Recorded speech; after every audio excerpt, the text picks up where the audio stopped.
What is going on, guys? Welcome back to a new video. As you can see, I am outside. It is snow. There's snow out here. That is because I am in Alaska, which is where I live. And I thought that I would kind of change up my video for today. Today I'm going to be talking about my Sony zv-1. Now this isn't going to be just a normal review. This is kind of like my long-term review.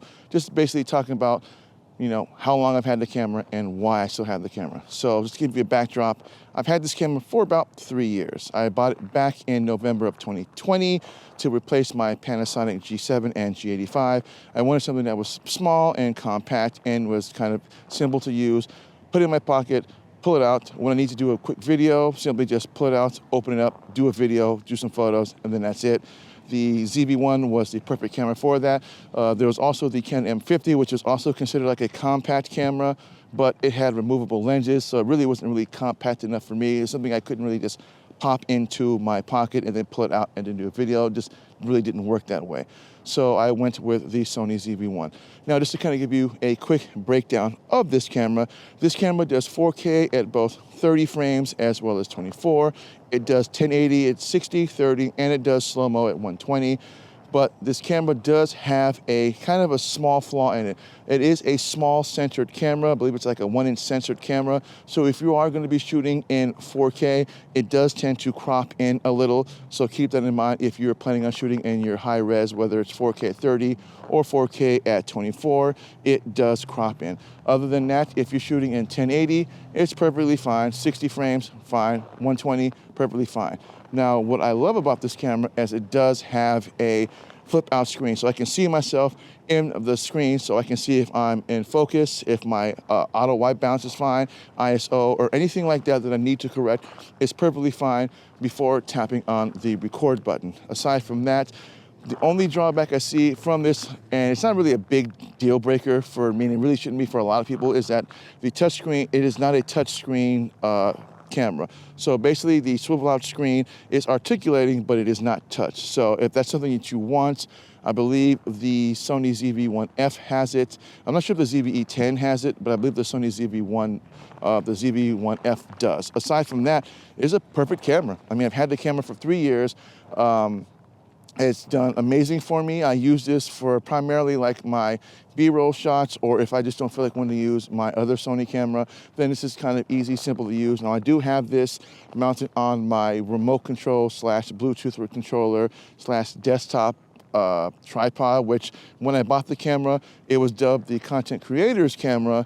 So it came in like a kit, which basically came, or you could buy the remote control with it for an extra $100, and so I went ahead and did that. So basically what the remote allows me to do is pretty much allows me to stop the video, take photos. It has a customized button on it that allows me to customize it to do whatever feature I want it to do, as well as I have the ability to zoom in and zoom out. So right now I can zoom in or I can zoom out. Now it's not the fastest when it comes to that, but the advantage of having this remote is that you can set this on a tripod and you can stand away from it.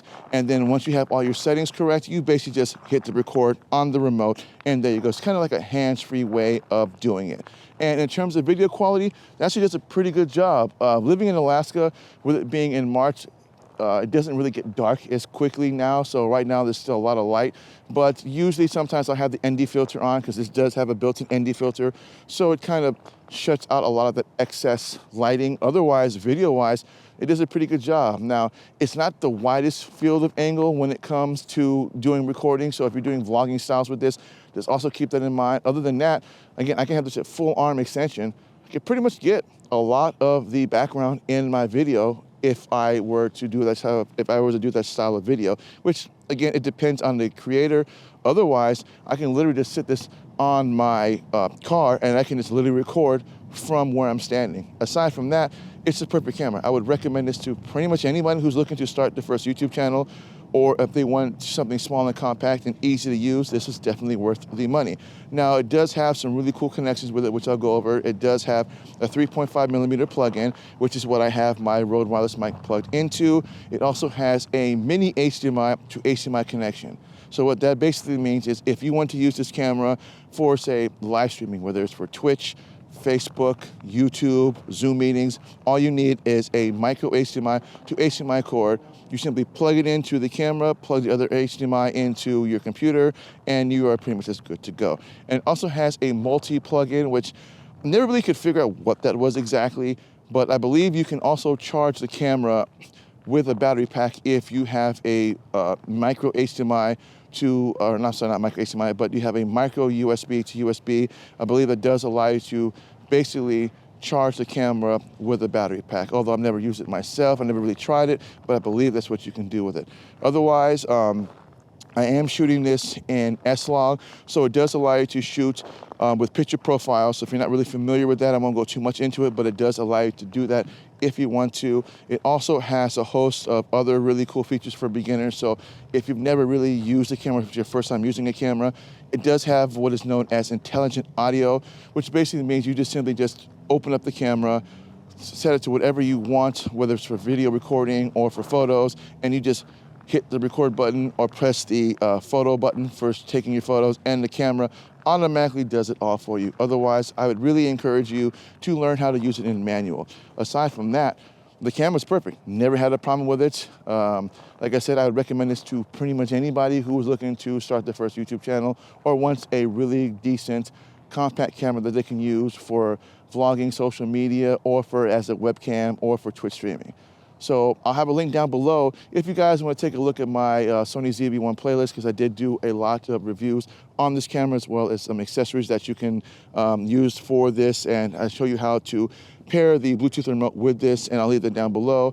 And that's all I got for you guys today. I want to thank everybody for watching, and again, if you're new to my channel, please think about hitting that subscribe button, hitting that bell notification.